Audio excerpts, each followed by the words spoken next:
reflect those of Para X, its affiliates, or its sponsors.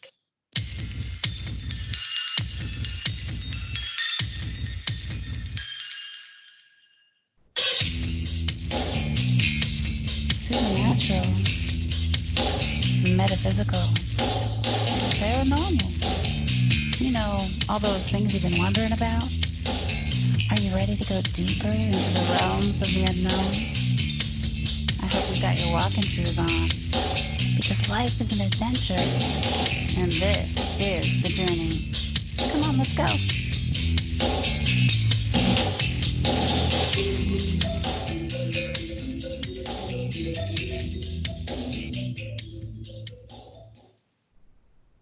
Hello and welcome to the show, everyone. It's Wednesday night, and that means this is the Journey Radio Show. I'm Jen Cruz, your host tonight, and hey, we're showing up as the She-Squatchers. So I've got my trusty teammate on the line. Hey, Jenna, are you there? Why, yes, Jen, I am here. And wow, am I excited about this guest tonight? Because guess what? He's only probably, what, an hour away? I'm kind of excited to hear things. Yes, as we know, Jenna is down in Texas, and while I'm freezing my buns off up in Minnesota, and our guest tonight is Wah, wah. Sorry. our Sorry, Jen. guest tonight is also down in Texas. Let me tell you a little bit about him. His name is Rod Nichols, and he's always been a big believer in the subject of Bigfoot from a very young age. He plans to share with us his methodology on how to find evidence, wood structures, and how close Sasquatch activity actually is to us. He will share his ideas as to what he suspects they use to navigate in and out of the city using creek belts in conjunction with wilderness parks. Rod has a YouTube channel which is called Bexar County Bigfoot, so please go find that there and subscribe to his channel. And that's where he shares his documentation of wood structures that he finds. So without further delay, Rod, are you there? Yeah, I'm here. How are you? Awesome. I'm so glad you could join us tonight. It's an honor to be here. Thank you very much for having me. Yes. So for our listeners, Bexar County is in Texas, but what city is that near? I'm in San Antonio, Texas. Awesome. Yeah. Awesome. Yeah. Jenna, have I guess been that's a there? No, I guess it's a few more hours or a few more hours than I said. But no, you haven't been to San Antonio. But if you ever want to come down here, I will totally bring you to San Antonio because San Yeah. Antonio rocks. I used to live there. I lived there for like a year. Absolutely loved it. People down there were Really? amazing. Fun town. I loved Yeah. the walk, the river walk. Oh, Yeah. loved it. Yeah. Great place. Great city. Yeah, Absolutely. definitely. Both times I've been to Texas were to visit Jenna when she was down there. So that's how she knows if I've been there or not. Yes. Jen actually has a great memory. It's me actually helping her this time. Doesn't normally happen like that, so I'll take it. Right on. Right on. Hey, I got to give a shout out to Snooky in the chat room. That's Darla. Hey, Hey, Snooky. Snooky. Snooky, Snooky. And hello to everybody else in there. So Yes.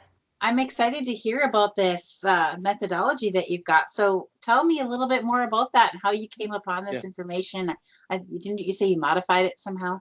Yeah. Well, so one of the things I have to give credit to, well, a person I have to give a lot of credit to for what got me started was a guy named Nathan Rio. And if you know anything about Nathan Rio, he's not really active anymore on YouTube. He had a YouTube channel that had a lot of his documentation, and he's a very smart guy, very articulate person. And one night and first of all, I want to say, like, I've always believed, I was that kid at the book fair and in school that went for the Bigfoot and the Loch Ness Monster books, right? That was me. That was what and I always believed in the subject. So, for me, that was always something of interest to me. So one night I couldn't sleep, and I ended up looking on YouTube, and I found Nathan Rio's channel. I think it was I don't know if it was Utah Bigfoot or Utah Sasquatch or something of that. Anyway, I ended up binge watching all of his videos, because they were fascinating. And here was a guy that was, younger than me, very articulate, well spoken, very just a very personable type of a guy. And he's finding these wood structures that were crazy looking. He was finding evidence. He was finding footprints. He was finding all this stuff. And to me, I thought, wow, this guy, he's pretty smart. He knows what he's talking about. Like, I watched all of his videos. So the last video I watched was him showing everybody, hey, look, this is how I find these wood structures. This is how I find evidence of Sasquatch. And he laid it out to all the viewers, and then he rounded it off with, hey, if you think that this is a hoax, if you think that this is fake, I challenge you to go out and use exactly what I have shown you, and try it and see what you think. And so the next day, I went and I did exactly what he was describing and what he laid out. And that same day, I found a wood structure on on the day I was trying to find a wood structure. It was incredible. It was amazing to me. I was dumbfounded. I couldn't believe it, and I thought somebody was putting me on. I thought for sure this has got to be fake. Like I can't believe, because everything that I had watched just lined up, right? And how is it somebody from Utah, I can see what they're documenting and what I'm looking at lines up exactly with what they're finding. So to me, it wasn't necessarily about it being a hoax or fake. There's something going on, right? So then I looked further into where I live, in the proximity of where I live. I live right off of a creek greenbelt, right? It's not uncommon for me to find big game, whitetail, and then the smaller animals, raccoons, possums. We have ring-tailed cats here, which are really cool. They look like little ring-tailed lemurs. And, I put two and two together, and I followed a very prominent greenbelt that runs in and out of our city. And I thought, here's the thing. If you're going to find if you're going to find evidence of an apex predator, which I believe Sasquatch is, what are you going to look for? You're going to look for concealment. You're going to look for a place of passage, right? And then you're going to find out where the big game is. So the habitat has to support big game, number one. There has to be a water source within, I believe, within about 3 or 4 miles. And I do have a water source. I have a small lake that's close to where I'm at that runs alongside that creek greenbelt. Now, that creek greenbelt hits about 3 or 4 different wilderness parks within the city, which is amazing. So I mapped it out. Once I found my first wood structure, I mapped it out into another park that ran along it. And lo and behold, found more wood structures. Then I went to another one, found another. So each park I went to, I found evidence, and I had to sit there and go, is this for real? Like, honestly, you have to question your sanity, number one.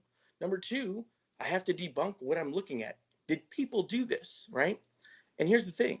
If people did this, I keep tabs on my areas pretty regularly. And if it was a human that was doing this, surely I would have discovered them moving things, putting things up. I haven't seen it. I have not seen it.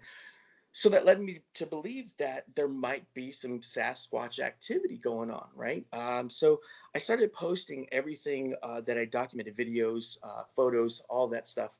And I started posting it on Nathan Rio's. He put up a group in Facebook. It's called Project Go and See. And that was the whole thing. Like, so he said, hey, if you don't believe what I'm doing is real, then go and see for yourself. And that was kind of the precursor to that. So I started posting photos and video and all of that stuff on Project Go and See.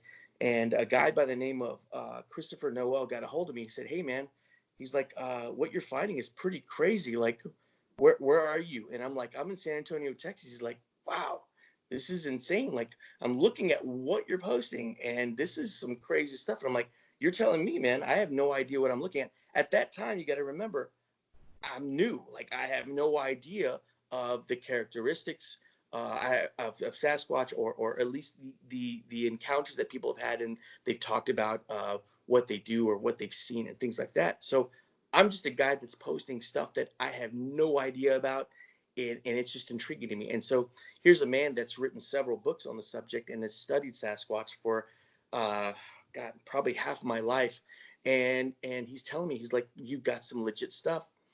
Well, he sends me a voice recorder, right? He's like, hey man, I'm going to send you a voice recorder. I want you to hide it at one of the spots that you think it's, pretty active.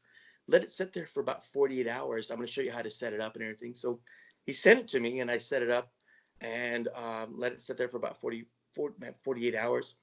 And when that happened, I went back and I looked at all of the, listened to all the audio, and I was like, man, there's some crazy stuff on this that I don't know exactly what I'm listening to. I'm not sure. So I sent the files to Chris, and he sat and he listened to me, and he listened to all the audio, and he said, hey, you've got some wood knocks, man. And I'm like, what?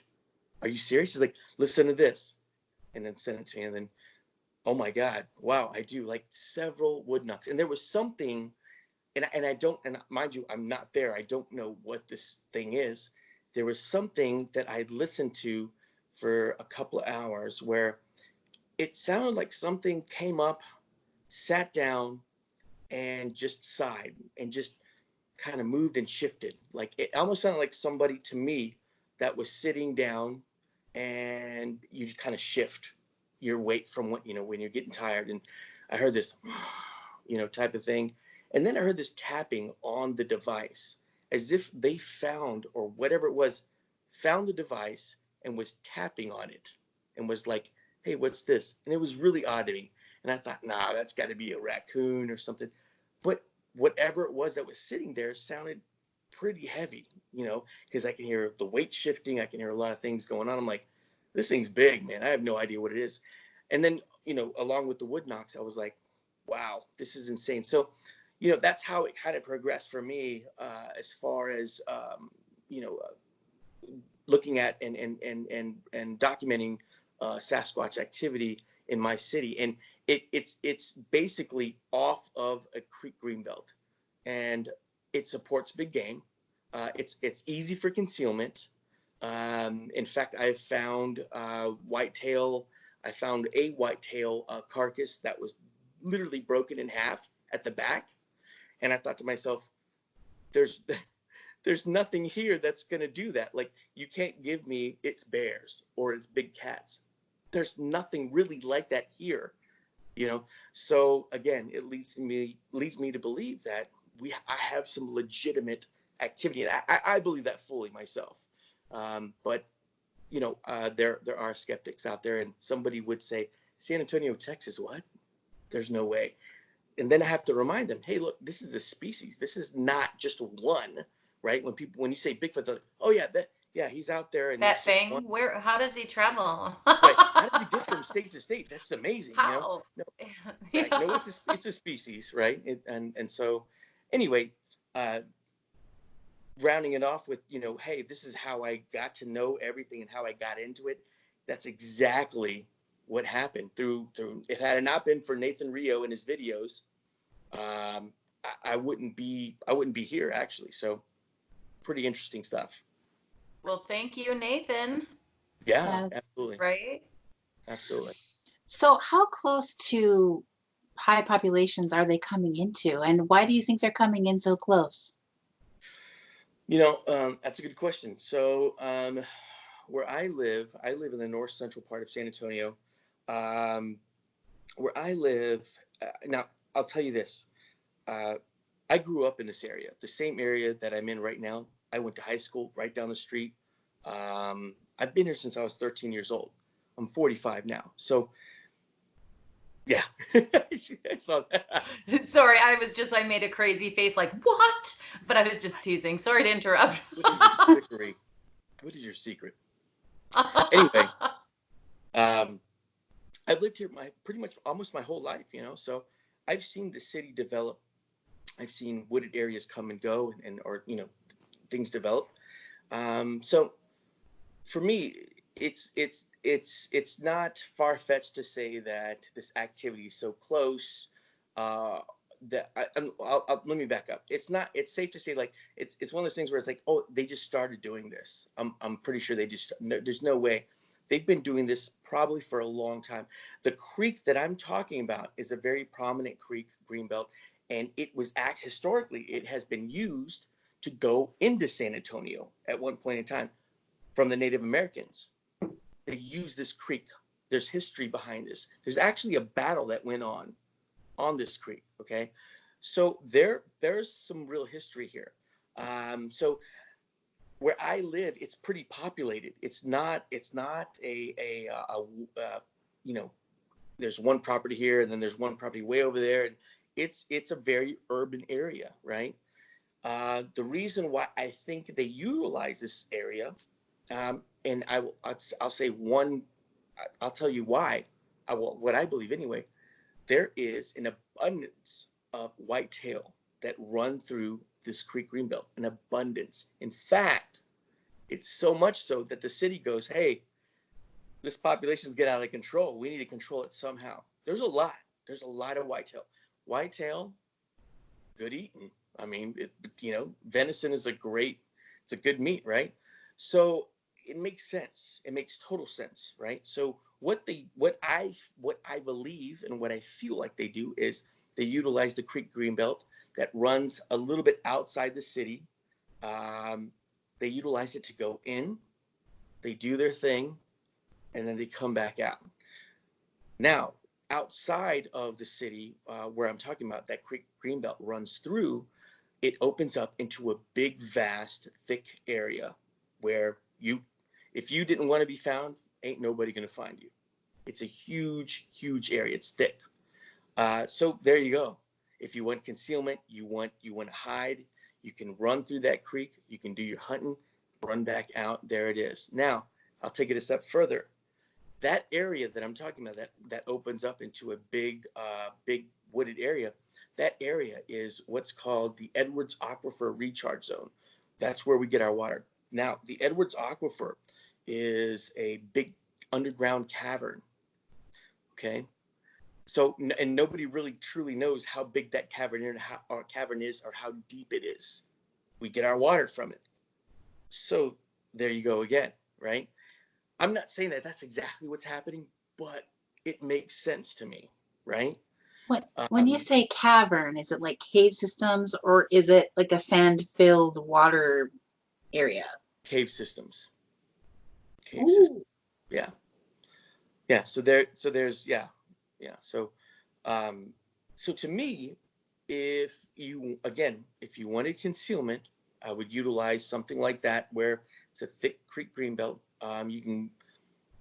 You could utilize it probably in the wee hours of the morning, late at night, and then run back into that open area. Maybe I was thinking that there might be some type of underground cave where they might know where to go. I obviously don't. I haven't found it. But that seemed, when I started researching, it seemed to me like that made sense. It's cooler underground, and some people that I've talked to have told me, that makes sense. Mapping out the area and looking at it, yeah, underground caverns, yeah, that makes sense. So there you go. It makes sense to me. I mean, who wouldn't want to go into an underground cavern? I just think that would be fascinating. I love to go caving. When the opportunity comes up, I've done it every time. Interesting. And it's cool down there, right? I mean, it makes sense. We have brutal summers. Our summers are brutal. The humidity's terrible. It's hot, So again, if you're a creature that's like 8 foot, more than that, I don't know, and you're covered in hair, I don't think you're going to be too happy being out here. And to me, you're going to do all of your activity at night where it's cooler, and you're going to utilize that underground cavern system. Makes sense. It does make sense. Okay, now I'm just going to bring this up just because I was just thinking about this. Now, you said, they've got all that hair, and any animal with a lot of that hair. Do you think they have anything like maybe a a dog would have, the undercoat that actually keeps them cool? That's a good question. Could be, right. So here's the thing. Here's something that I believe, right. Um, there's a guy that I follow as well, that has put in a lot of work and research into, and it's all based off of encounters and people that have seen these creatures. He's broken them down into types, different species, right? There's type 1, type 2, type 3, type 4, I think type 5, and Hmm. type 5, I think, and then they're in different regions, right? So for instance, I think I want to say type 2 is more or less in the south. That's what you would call your wood booger, right? Um, those are like what they kind of look like, kind of a chimpanzee type of a face. Maximum height from what people have encountered, probably about close to 8 foot. Uh, so I would think, if I'm gonna just hurl this out there, I'm thinking that they have adapted and maybe evolved in a different way to their environment, right? So for instance, if we've got the patty type, which is the type 1, Oregon, Northern California, all the way up into Canada, in that area, you'd probably see something of maybe a double coat because of the winters and the weather there. They would have to adapt and maybe have that go on, whereas the ones in the south maybe not so much. Very cool. That is, yeah, that's really interesting. There's so many ideas out there on what Bigfoot is. It's Right. so neat to hear, some of the differences. And I love hearing about the hair too. And thank you for answering that question. That's awesome. Cool. Yeah, absolutely. That brought up the question in my mind, when they talk about the I can't remember what they call it, the inside of the Bigfoot hair that they look for, it's hollow where human hair Right. is not hollow. Right. I'm wondering if that somehow gives them a feeling of being cool. It could very well, right? I mean, I know exactly what you're talking about. Actually, I think I saw an episode, a podcast on that, where there's a certain structure to their hair that the humans, us, well, at least us on our end, we do not have. So it makes sense. But I've also seen, and this is kind of maybe a little off the subject, not really off the subject, um, where I don't know if you guys have seen this, where somebody had discovered, I guess they got a hair sample, and there was lots of clear hair, like it's not gray, it's completely clear, it's translucent, mixed in with some of the brown, black, things like that, right? Which brings me to like the whole cloaking thing. You know what I mean? How are they able to kind of cloak themselves? I mean, maybe that's something that might help. But yeah, so yeah, to your question, to your point with the hair follicles and what they possess as far as humans, well, us, and then them. Yeah, it's like a hollow construction, or I guess I don't know if that's the right terminology. That sounds about right to me, right? So, I have seen that. I have seen that. Yeah, that's a and I think that's one way for uh, like really guys that are I would say like Dr. Meldrum that do this. They're real scientists. They're real researchers, not like guys like myself that can say, yeah, look, hey, if it doesn't have this, that's probably one of the ways where you can determine that, yeah, this is probable Sasquatch hair. Yeah. Awesome, awesome. So besides the big game that they could be coming in to hunt, like easy hunting grounds probably, uh, what else do you think they might be coming in for? You know, I think that I think they're curious. I think just like any other animal is. There are, and me and Christopher have had this discussion. There are sightings where they're curious about children. Um, that's something that's been encountered. which brings me to probably some of the reason why I have found my wood structures right next to playgrounds. Interesting. Now, when I say that, I've had people go, "Well, it's the kids that are doing that. It's the Boy Scouts." Okay, well let's take that, right? Let me.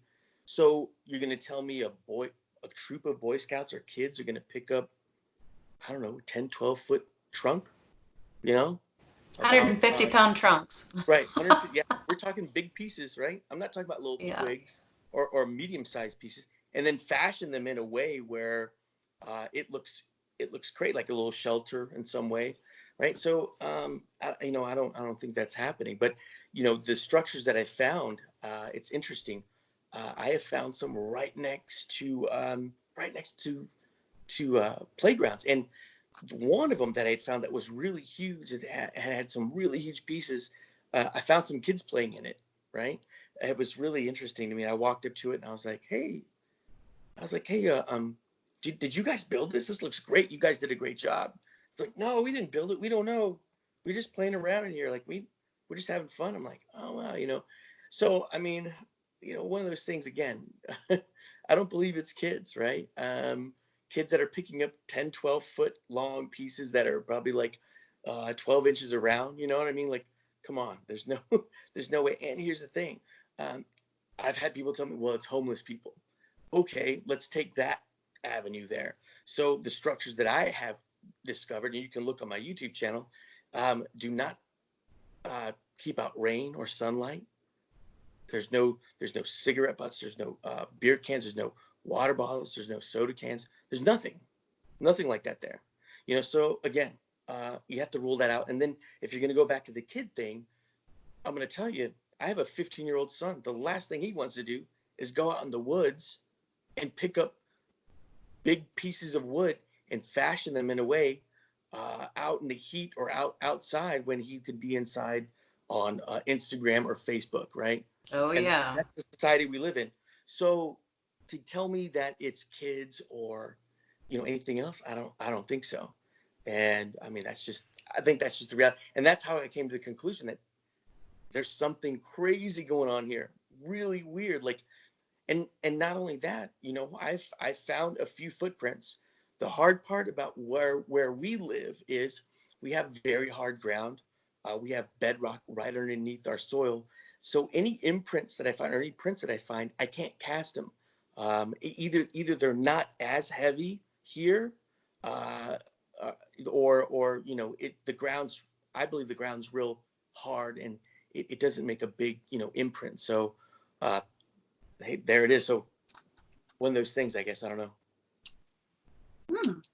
Very interesting. Well, I know that we've had sorry. we've had areas where we've seen tracks that weren't deep enough to make casting prints of them. Yeah. But we took pictures of them and we could see them going a long way down. They were going over this little gravel road that went over a little bridge. So it was like the only place they could have crossed that area. Wow. So I always say animals take the path of least resistance if there's nobody there, right? Well, and not only that, if you're talking in terms like, let's take white-tailed deer, for instance, they're creatures of habit, right? Otherwise, we wouldn't see game trails, with big ruts over and over, because they use the same thing over and over and over. Some of the wood structures that I found, some of the smaller ones that I like to call like little blinds, they're right in front of game trails. It makes sense if you're going to conceal yourself, and these whitetail are running back and forth on this game trail. You would conceal yourself. Maybe it's the surprise of the element of surprise. You jump out and there you go. You're hunting or however that works. So it makes sense. They're creatures of habit. I see it all the time. So I mean, yeah, absolutely. And not only that, again, going back to that hard ground, I mean, it's what we have here. And because I've been challenged before where, well, you haven't found any footprints or anything. I'm like, yeah, well, no, I beg to differ. I just can't cast them. They're too shallow, so there you go. Are you still documenting them by taking photographs and measuring them? Yeah, I have taken some photographs. Absolutely. I have not had the opportunity to measure them that at the time that I took photos, because I was very ill prepared, and that was my bad right there. But you know, the previous guest that you guys had, Rick Tullis, um, he's like my partner now, so he lives down here. That guy has dropped some knowledge on me that I had no idea. And he brings everything when we go out now, because I don't go out by myself anymore. I kind of learned my lesson. I don't go out by myself. It's not a good thing to do. No, that's good. There's a lot that can happen. So I take Rick with me, or we go together, and he's got all the good stuff, and he outfits both of us with everything. So Oh, yeah, nice. Oh, okay, but that's a whole nother subject. We're gonna have to go to our half show break. So right. let's pause right there and go to our 2-minute commercial break. Well, stay tuned, everyone. We'll be right back. Awesome. You're doing good. Thank you. Yay. It's already half over. And Jenna, you're on mute. Goes quick. Sorry about that. No, I'm so excited to hear more about those structures, what they Yeah, look like, how many different, the different kinds you found. Oh, so yeah, excited. yeah. It's intriguing, and going back to like showing that to Dr. Morley, it was wow. You know, I took him to a spot where there was this huge structure. You could literally walk inside of it and stand up. And I remember him standing inside, just perplexed. I remember the look on his face, and he looks at me and he goes, "Do you think a human could have done this?" And I go, "Man, if it was a human or humans or people, they put in a lot of work, and for what? What Yeah. does this serve? I have no idea." These things absolutely make no sense to us, right? Hmm. But maybe to them it does, right? I Yeah. like to believe that, just like us as people, as humans, we have to have purpose in life. Mm. We work, we have kids, we have families, right? It makes sense. That's our purpose. Keeps us going. That's what we need. That's what we need. So I don't think it's any different for the species, for Sasquatch to go. They have to have some type of purpose, and they're builders. And that's what I think. Yeah. We have That's to start. awesome. We have to start listening for the show to roll back. Oh, right on. 30 seconds. Thank you, Sarge.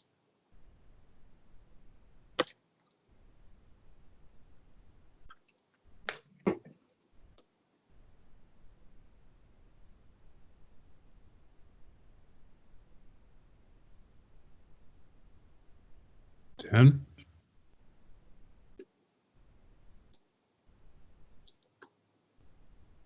And go. And welcome back to the show, everyone. I'm Jen Cruz, your host, and this is the Journey Radio Show. Hey, we're the She-Squatchers. Won't you check us out online at SheSquatchers.com? Right there at the top of the page, you're going to find links to our Facebook page, which is going to be where you're going to find all the up-to-date what's going on with us. And hey, we're in a YouTube race right now. We've been challenged by a YouTuber for a subscriber race, which goes through April 18th. So we need all the help we can get. So please come to our YouTube channel at She-Squatchers Official and subscribe to our channel. Click that red subscribe button. So help us win this race, would you? For those who are in the chat room, I just posted the link to our YouTube channel in the chat room. It's making it easier for you to go over and hit subscribe. We really appreciate all your support on that. We are currently in the lead. We just want to make sure we stay in the lead. So yay, thank you for helping us win, everybody. That's just awesome. And Yes, thank you, thank you. we're getting back to our guest, Rod Nichols. Hey, Rod. Hey.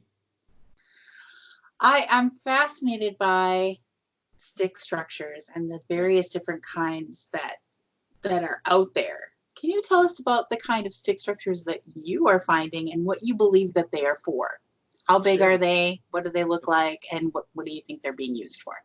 Yeah. So the first one that I found was what would be classified as an A-frame structure, like this. It had it had very large pieces on one side and the other. There was a tree that grew this way. It was really weird, and they had put a bunch of big pieces next up on top of it. The ground inside was very much cleaned out. It was obviously it was a dirt floor, but very cleaned out. It looked like something had taken the time to really clean it out and keep it, nice and I guess tidy. I don't know if you want to say that. So A-frame structures are typical for me. The other type of structures that I found, there's another type of structure that a lot of people find. Some of them that I've seen on YouTube and that I've gotten in contact with. They're up in the Utah area and Colorado. They find a lot of teepee structures. I have not found many of those type of teepee structures. A lot of them are A-frame like this. Some of them are what you would call, I guess I can call them wigwams. They're just kind of just a really rounded roof with a lot of big pieces that are holding up that roof. There's a lot of weaving going on as well. One thing that I've seen many times in a lot of these structures are the placement of rocks. For some reason, there's just a lot of rocks just strategically placed in some way or shape or form. It's really odd. And then again, you've got the clean dirt floor.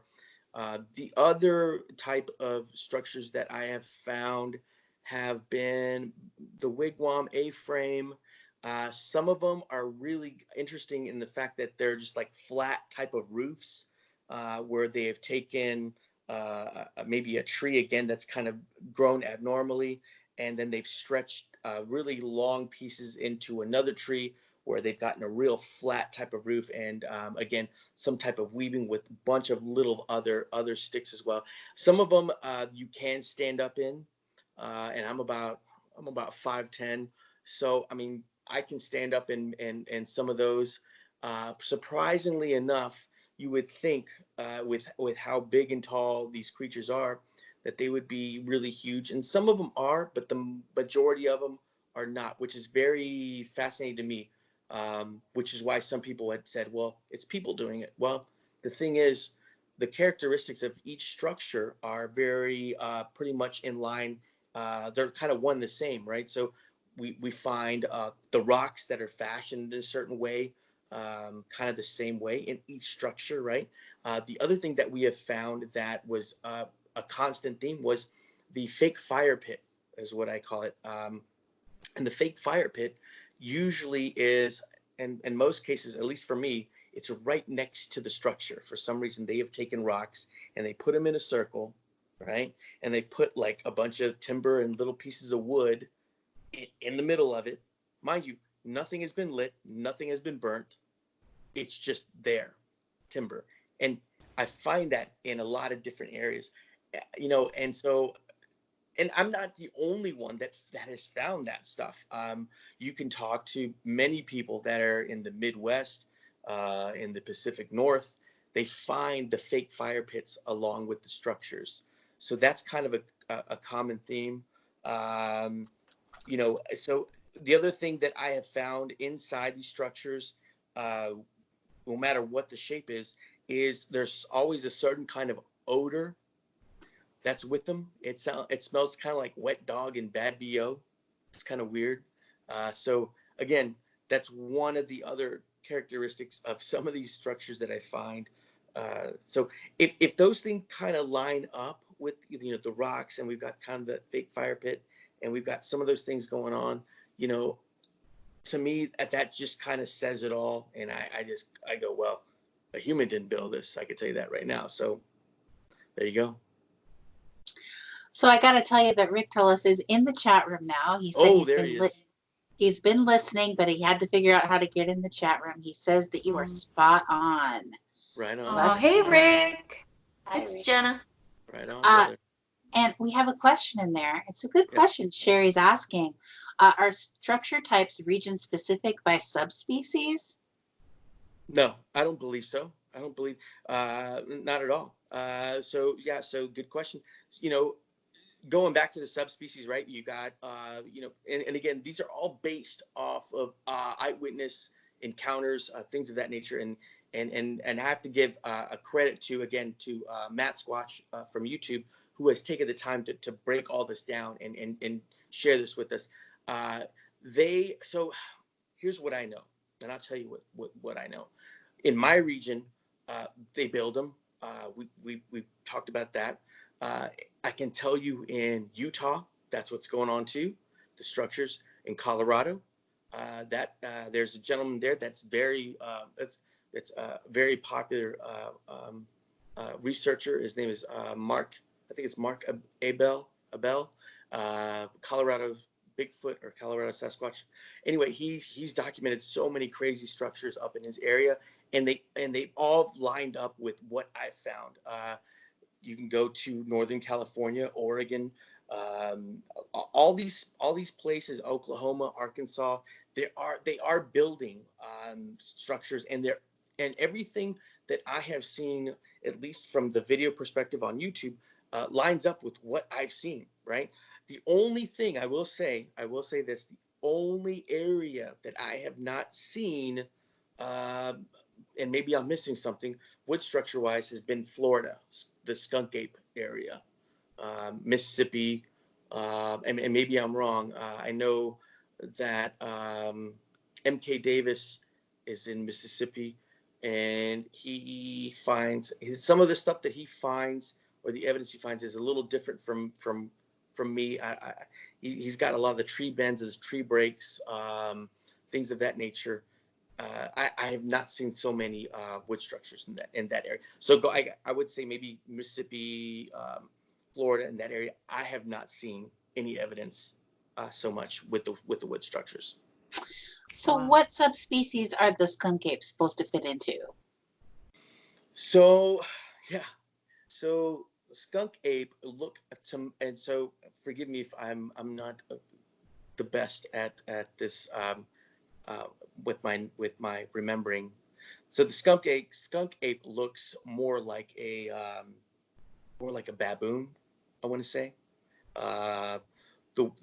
Any of the documentation I've seen, real pretty long hair, and that's about the only thing that I've seen.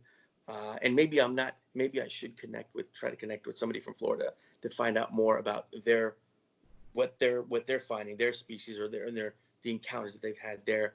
But from what I know, that's what more or less what they look like. I don't know so much the characteristics of what they do or how they do things. I do know that there is one video that I've seen of a alleged skunk ape right in front of a cypress tree pulling out bark. And if anybody knows how big cypress trees are, this thing was about as wide as a cypress tree, full grown. And those cypress trees can get really huge around.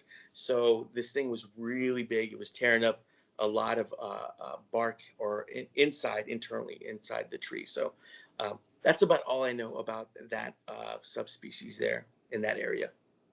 Gotcha. When I think about the skunk ape down in Florida, that's the one that I'm not really excited about to go looking for. And it's not necessarily because it's the skunk ape, but more so because of the gators. I don't want to be gator bait. And the snakes. Yeah. Those things scare me. I have a healthy fear of those. There's so much in Florida that can kill you. Yeah. So yeah. I mean, that's I will say this: East Texas is a hotbed, right? And I know Rick can attest to this. He knows all about that. It's a hotbed, right? You've got the big thicket that's out there. And that gentleman that's well known in that area, that researcher, and one of the big I guess you can say national forests that's out there outside of Houston in East Texas, hotbed. I've heard a few times that the encounters have been very aggressive. So so to me, I'm looking at my area, and then I'm kind of, the only thing I can do is match it up with some of the behavior out in East Texas and go, okay, maybe it's safe to say that they're going to be kind of hostile towards me if that were to happen. So there you go. So I think the general consensus on maybe my area in East Texas would be that they're not friendly. They're not out there to like trade apples with you or or walk hand in hand in the tulips. You know what I mean? Now, if that was the case, man, wouldn't we all be walking with tulips in our hands with Bigfoot? I would so be there. That whole idea is really cool, Unicorns and I rainbows. would like to believe that. But I from stories and encounters from people, I don't think so. I don't think so at all. So, which is why I do not go out alone anymore. And that's good. We want you safe for sure. Yeah. Cece is in the chat room asking, so is it actual swamp or grassland? In my area or in I think that we were talking about the swamp, the Skunk Ape area. the Skunk Ape.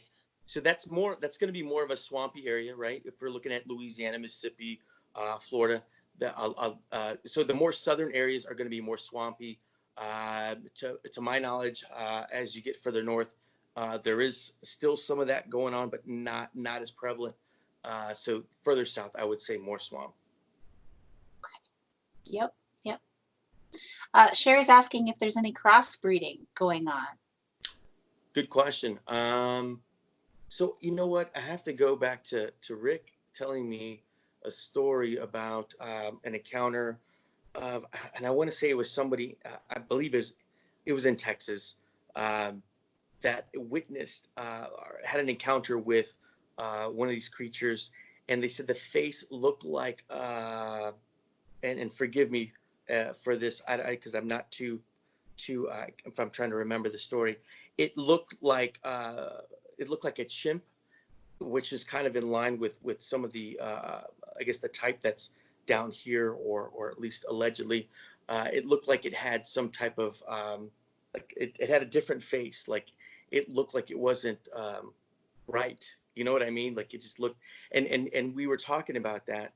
Rick was telling me about that, and he was saying, that's probably crossbreeding, right? Or interbreeding or something like that. Maybe. I don't know. So Rick that's is a good in, question. I couldn't answer that fully. Yeah. Rick is in the chat room saying chimp with Down syndrome. There you go. That's what it was. Yeah, that's what it looked like. That's really interesting because, you think that humans, there's so many different things that can happen to human children. Why not think that it would happen to animals' children? Absolutely. Yeah. Absolutely. That makes sense. Makes sense to me. The other thing that I've had people ask me was, well, why don't you put up a game cam, and you can catch them? And I'm like, well, here's the thing. Let me break it to you this way. If you've lived in this neighborhood your whole life, you knew everything about this neighborhood, every nook and cranny, every spot of this neighborhood. If you saw something foreign and really odd in your neighborhood, you knew it like the back of your hand, would you go near it? Probably not. Or if you are curious, you're not going to approach it from the front. I tell you that right now. You know what I mean? And the other thing that I have looked up, and again, it's one of those things where I can only speculate on this. I believe that because a lot of the activity I feel like is done at night, they have developed more rods and cones in their eyes, or maybe they have better eyesight at night, developed that way to do what they need to do. So when you have a game cam that puts out infrared, maybe it's something that they can see and they steer clear from it. That is a popular belief. It really is.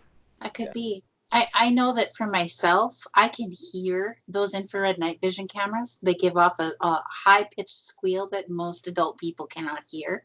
Okay. It's very similar to the sound that the kids used to use they called it a parent-proof or teacher-proof ringer. that was a high frequency tone that parents weren't supposed to be able to hear, but I could hear it. It hurt my ears really bad.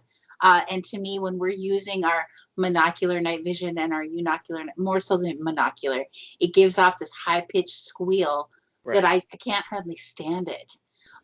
So I think that they can hear them too.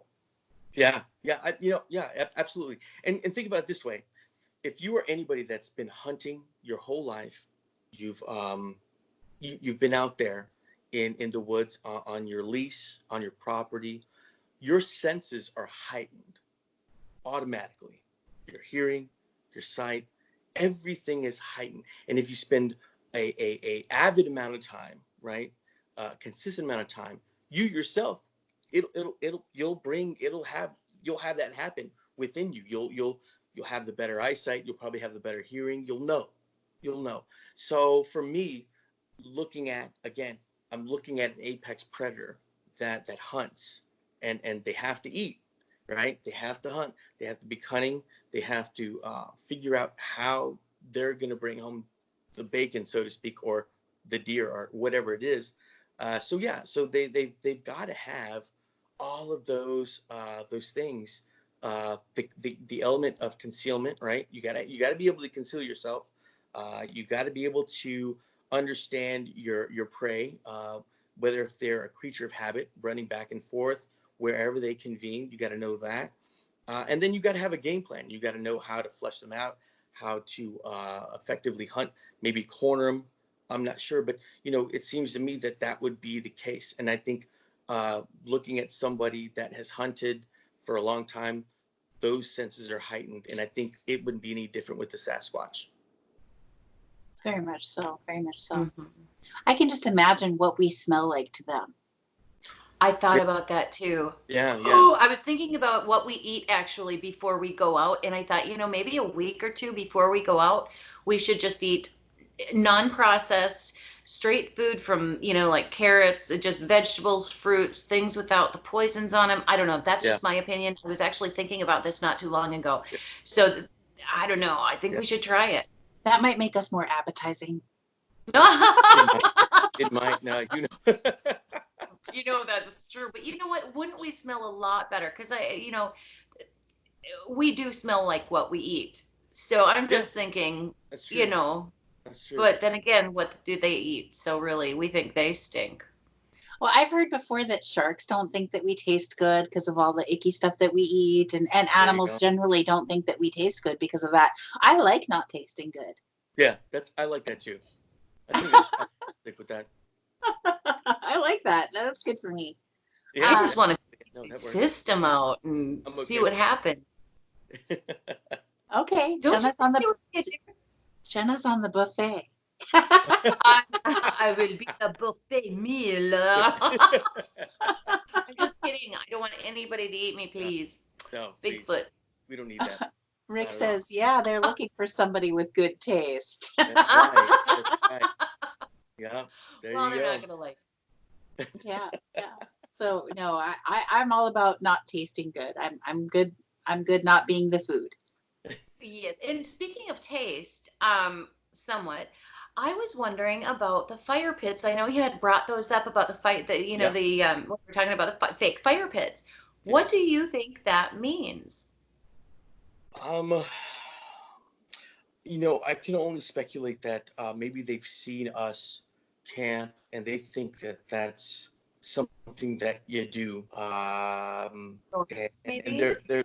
they're following. Well, and I think that just it's habit. I think that's so. Here's another thing I believe. I think that even on the wood structure end and the fake fire pit and all of those things, I feel like are generational. Okay, so think about it this way: your grandparents taught you something that their parents taught them, that their parents taught them, and it's carried out throughout your family, right? It's a line. It's a generational line, right? So it's no different, I think, for Sasquatch. I think that their moms, their dads, I fully believe they operate in clans, and they hunt in clans, and I think there's obviously I think there would be a hierarchy as well. So those are things that are learned generationally. right? I think that those are things that are, hey, look, this is what we do when we put these things together, and then this is, and again, I'm just speculating. This is the final touch. The maybe it's the firing, the fire pit. I don't know, but it seems to me that those are things that are I don't know. I feel like they're just learned, and I feel like it's a generational thing. So Cool. Kat is in the chat room and she says, and I was just thinking the same thing, Kat, maybe it's an invitation to make a fire. It might be. I might be. Have you tried that? No, I haven't, because I think the city of San Antonio may not appreciate me lighting a fire in one of their parks. They wouldn't. I can tell you that right now. You'd be Yeah, under. Oof. Yeah. Now I tell you this. If it was an area where maybe I wouldn't have that going on, yeah, I mean, I could maybe see probably doing that. One of the things that was very interesting to me at one of the wood structures that I found, there was some type of here's another thing that I found frequently, mylar balloons, pieces of mylar balloons, real shiny mylar, set around. That's something that I definitely find in a lot of the structures. The other thing that I found, this was very interesting. It was a Tic Tac box, right? The clear Tic Tac box, and it had a yellow piece of a cloth inside of it, and then a little feather inside of it as well. And it was sitting right on a nice flat rock, and then next to that was a little baby rock stack next to that. Wow. What do you think Weird. that meant? I have no idea. It was really, really interesting. The other thing that I found was I found a few pieces of cactus. This was recently, actually, a few pieces of cactus that had looked like some bite marks on them. It's like somebody took them and went, oh, not for me, and then set it back down, and it was just kind of in a pile. So again, one of those really, really odd things. Candy bar wrappers, I found them shoved in underneath pieces of wood, that are shiny. They're always shiny, so it's nothing like, it's not anything that's not shiny. They're usually really shiny pieces. I had found, there was an area where I had found a wood structure, and there was those plastic Easter eggs, you pull apart, it's like somebody found these Easter eggs, and next to this wood structure, it's like they opened them up and just crushed them and just threw them around. They were just laying about everywhere, just shredded up, like they just pulled them apart one. Yeah, really Next odd.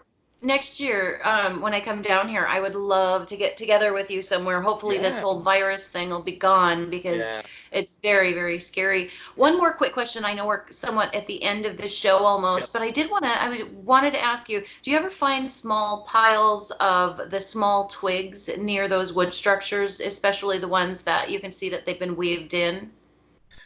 I have no. So the small piles of twigs I have not. Weaving I have. I've seen really long leaves. These, I forgot the name of the plant that's here.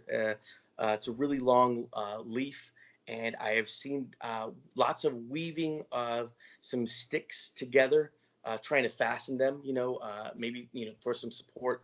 I've seen plenty of that happening, which is very interesting to me as well. Yeah, no, but nothing. The smaller piles of sticks, not so much. Okay.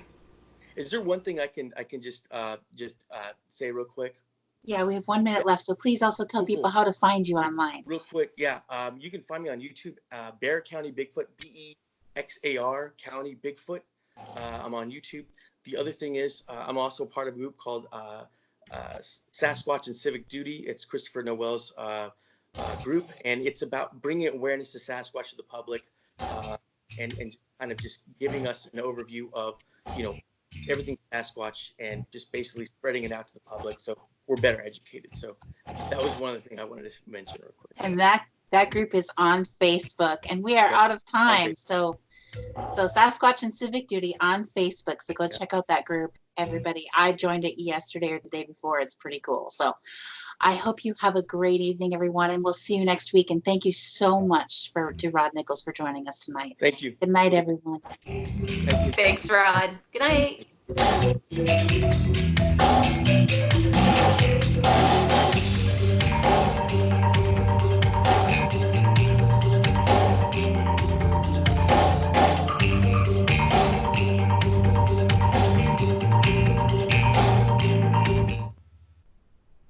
All right.